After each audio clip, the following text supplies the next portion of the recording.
Rather surprisingly, there was no vociferous viewer reaction to tonight's Cambridge Union debate on BBC Two, in which a Girton undergraduate, supported by the editor of the Daily Worker and an economist from the other side of the Iron Curtain, proposed the motion that this House could live happily under communism. The verdict of the House was comfortably that it couldn't. But had they left out the word happily, so that the motion now read that this House could live under communism, or any other kind of totalitarian government, the result might have been very much more inflammatory, if one's to go by the response given to a programme that went out on BBC one Sunday night 11 years ago.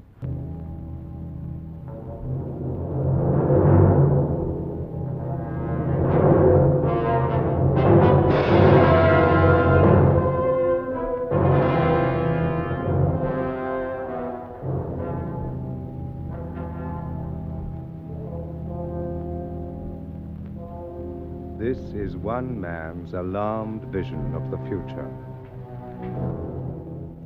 Well, that was the opening sequence of the BBC's play of 1984 by George Orwell, produced in 1954.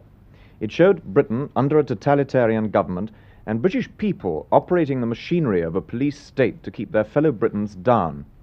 It starred Peter Cushing as Winston Smith, a government worker who disobeyed the rules and fell in love with Julia, a fellow government worker, played by Yvonne Mitchell.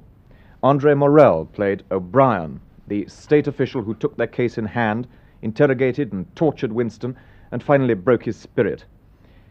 It's interesting that though George Orwell's novel had been on the bookstalls for 6 years when BBC took it and turned it into a play, yet it was television that made it notorious. It released a flood of bitter reproaches from outraged viewers, and the press made front-page news of this with their customary zeal. Tortures on TV start biggest protest story. A television play last night shocked the nation. It brought the biggest flood of protests the BBC... Storm on TV horror. Hundreds of angry viewers telephoned the BBC... MPs say TV panders to sadism. 5 Conservative MPs have tabled a motion in Parliament. Reeks of decadence and corruption. So said Jonah Barrington in yesterday's Daily Sketch. Blood on his face. Viewers say one of the play's stars, Peter Cushing, crippled in untold... Rats from sewers. Twice rats were shown running around in cages. Repeat, sadists. Well, over the last few weeks, Michael Dean has been speaking to a number of the principal people involved in 1984. And first, the man at whom very much of the public barracking was aimed, the director, Rudolph Cartier. Were you prepared for the violent audience response you got when 1984 was first produced? Not actually. We were a bit surprised ourselves. When the play was scheduled, we knew we would have some sort of reaction, but as it was the usual Sunday play, and at that time the audience were used to strong stuff, to a big, strong play on a Sunday, we expected some sort of reaction, but what happened the next day was beyond our expectations. In every pub, in underground buses, in clubs, there was only one topic, 1984, and the rats, and the violence in it, and all the papers had headlines that one should ban this play and one should sue the BBC. It's a situation similar to the situation now. When you actually put the play out, of course, in 1954, BBC was the program Monopoly. Now, yes. You must have been conscious of the fact this was a Sunday night you were putting Yes. it out, and that you had this vast and therefore Captive. undiscriminating and vulnerable audience. And captive audience. They couldn't get away from it. They couldn't switch over to think- another channel. Considering all these facts, as you look back now, wasn't this too strong a meat? No, because the book was known. It all depended on us how we present the book. And then we had, of course, Nigel Kneale's first-class script, and when on reading the script we saw we could make it a highly dramatic but true to life and to present-day life forecast of the future. Don't forget, we had just finished the Quatermass experiment, so that means the audience were attuned to some sort of strong stuff from Nigel Kneale and from myself. Well, I was working on the BBC staff in those days, and it was just a routine job. It had been lying around as a proposition for some time, and I think it was felt they could tackle it as a technical job. Television had just sort of expanded to being able to take on an epic, and this was viewed as one. Had you read the book? Were you familiar with most of Orwell's Oh, books? no, not all of Orwell, but I knew this book very well. And I was very keen to do it. It wasn't just a challenge, it was a dare. It was biting off quite a lot at that time. A short play clearly wouldn't get it across because there were so many concepts that had to be developed, like newspeak, like the artificial language of 1984, doublethink, which is the process of reversing your own thoughts at will. And these things have to be not only described in words, but shown in action. And this is the sort of thing that was absolutely vital. I knew it would take time to do this, and it took 2 hours, and it still takes 2 hours. We had to shoot certain film sequences to interrupt the live transmission for the sole purpose of reorganizing the studio, resetting the scenery, and getting ready for the continuation of it. We had a 5 minutes interval during which we put out the picture of Big Brother glaring at the audience for 5 minutes. Big Brother watches you, and then we continued. But it wasn't the length of the play, it was the complexity of the play. For example, there is a scene in the end when Winston, the hero, after all his torture, and looked into the mirror and suddenly sees he has become an old and ugly man. Now, this shot of the mirror, we had to pre-film 3 weeks before the whole thing started to get it ready. So the actor who played Winston, Peter Cushing, had to work himself up to that particular mood, which he usually reaches the end of the play 3 weeks before rehearsal started.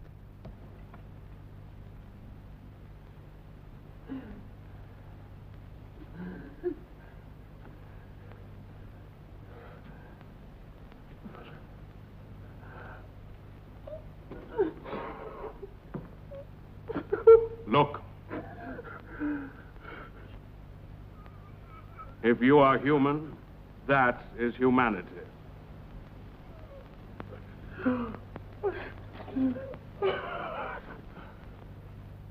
Those scenes had to be shot even before the rehearsals for the whole play took place.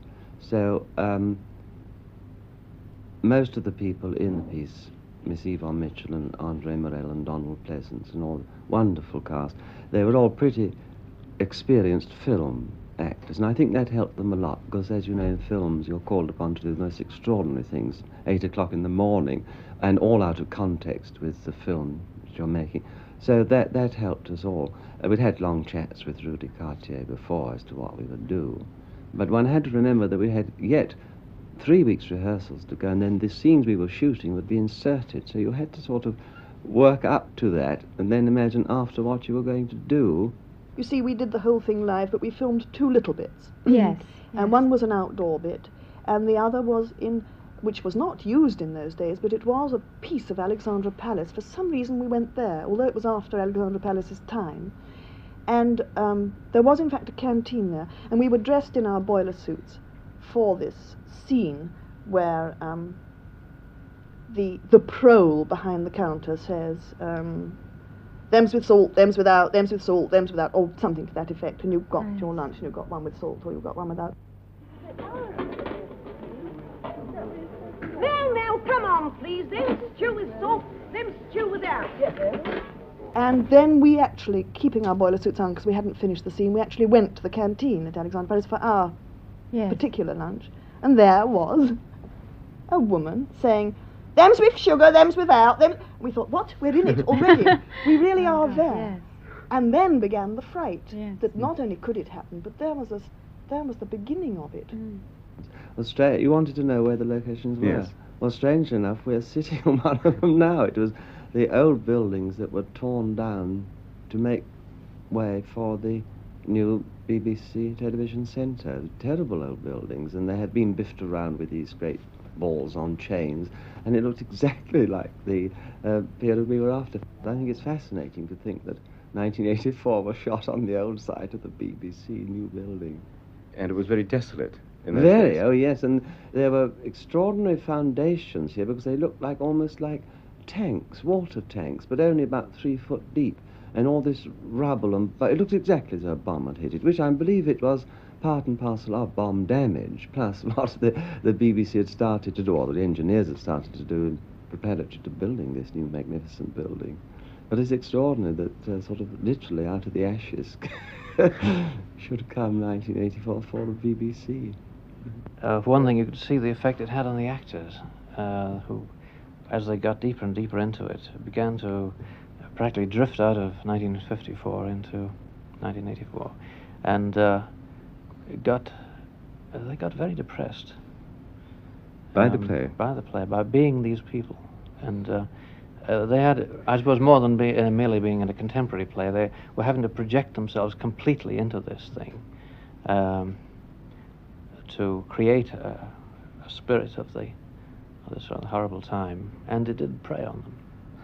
I can't remember now just where we did rehearse, but it was one of those appalling boys' clubs or church halls that Rudolph Cartier, the director, always seemed to find the worst, because they were the furthest away, so that he would get less interference from the BBC. And it was a terribly depressing place. But it wasn't just that. It was extraordinary during rehearsals. The sort of atmosphere of this novel really depressed us enormously. You know, working it out and trying to act the parts. We used to rehearse in dreadful village halls and terrible sort of places where there was bunting up, and you knew the Boy Scouts would come in the evening. It was cold and dreadful and dreary, which was marvellous for a start. And the one I remember particularly was off the Marylebone Road. There was a dreadful hall there, and cold and right for starting this terrifying play. And you know, Orwell calls the very poor, the sort of worthless, as he dubs them, people, the proles, the sort of proletariat. And on one side of us, in Marylebone, was, still don't know if it still exists. I can only describe them as workhouses where old men shuffled. They were always allowed out, but you felt that they were allowed out and they were going to be put back into the workhouse in a minute, and they used to shuffle along the pavements and really gave one the feeling of what the prole sector was meant to be like. And walking along the curbs and threadbare. And then where we used to go and have lunch on the other side, down Marylebone High Street, I think it's called, was rather grand, and ladies in fur coats. And it was so near. You know, our hall was just between the two. And I remember going into a perfectly ordinary restaurant and seeing a menu. Am I talking too much? No. Seeing a menu which had a choice on it, and realizing that, of course, one had a choice, which one certainly doesn't in Orwell's 1984. There is no choice. That is your food. And there was a choice of perhaps fish or fish and chips or sausages and chips. And the feeling that in whatever date that was, now one has choice in anything so small as what one's going to have for lunch. And also coming back, passing the sweet shop and buying a bar of chocolate, because one could still buy a bar of chocolate. And one moment one got into that hall, one knew that buying chocolate was forbidden, that there was no such thing as chocolate, and that choice was forbidden. And I think it must have had a terrific impact on us, because we were so excited at going out for lunch. You know what I mean? Of jumping away from 1984 back into the date in which one still has choice. One knew it was disturbing because it was the truth, you see, and I think that's what scared people. I mean, almost 80% or even more percent of what took place in 1984 had actually taken place in the world, because Orwell was a bit of a prophet, and it only needed that extra 10% to make the whole thing true. And I think that's what scared people when they got all this tremendous press and arguments and telephone calls going on that it should never have been done. And it was the truth, because you can do all sorts of things. If you like to mention, say, anything like Frankenstein, that is impossible. That could never happen. So therefore, you can go and be scared, but you know it can't happen. But 1984 can and could still happen. I think that's what scared people, and one felt that in the script and indeed in the playing, indeed. Well, not that most of those who complained would admit that it frightened them. Here, from over 2,000 letters and telegrams, is a typical response. Last night's play insulting to people's intelligence. Shocking bad taste on Sunday night. And here's the same thing said at greater length. No, we are not ostriches with our heads buried in the sand. We've all come to the conclusion that the persons responsible for putting on the play are sadists and readers of horror comics, and we, the public, will work to get television censored as the films have to be. For weeks on Sundays we have to watch dismal, immoral and sadistically highbrow plays. Thank God for Wilfred Pickles and the Grove family. Another writer, a schoolmaster who might be thought less likely to thank God for the Grove family, was no more grateful for 1984. I do not think anyone could argue that the play was obscene to a degree and quite unsuitable for the vast audience to which it was playing. Some of the topics discussed were quite revolting to any decent person and certainly struck at the root of everything a respectable school tries to teach. It's quite true that one could turn the instrument off, which in fact I did, but this only accentuates the harm done in the eyes of an adolescent audience, and I think one is entitled to believe that the BBC will not televise such a play. But they already had, and furthermore they repeated it. More letters, more telegrams. Strongly protest against repetition of play 1984. And more bluntly, stop repeat of Sunday's horror. The play's defenders replied in kind. Please repeat 1984. No doubt some have forgotten Belson. And we'll give the last word to a group of professionals who were sharp enough to see that an attack on Orwell could be interpreted as an attack on them.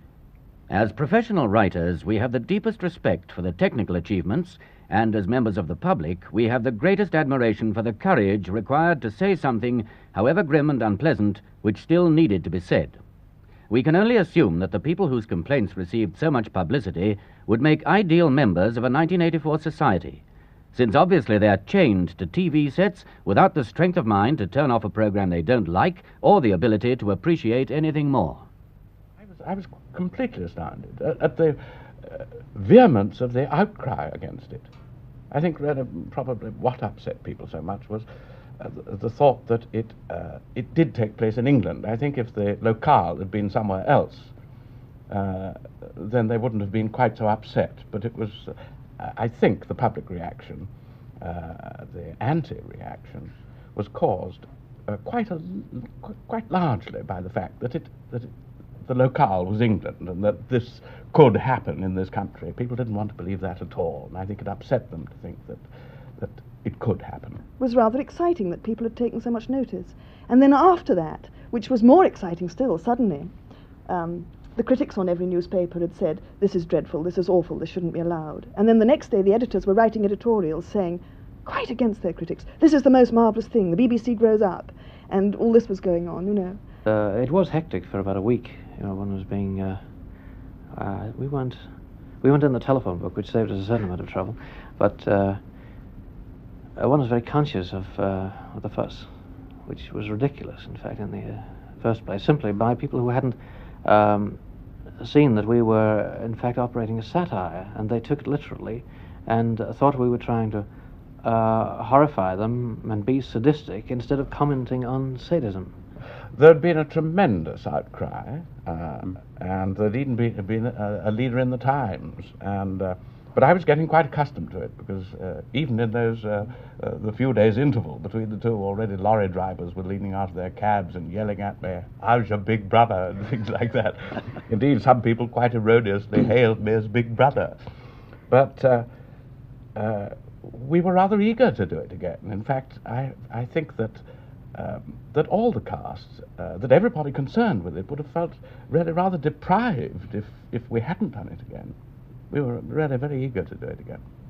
Doing any play a second time under those conditions is terrifying, because you see, you did it live on Sunday, then Monday, Tuesday and Wednesday and Thursday you had all the reports of friends, enemies, newspapers, what everyone had to say about it. If they said it's marvellous, then you had to live up to being marvellous. If they said it was dreadful, you thought, oh dear, we've got to go and bore people again for another 2 hours on Thursday. You had to repeat the performance again live.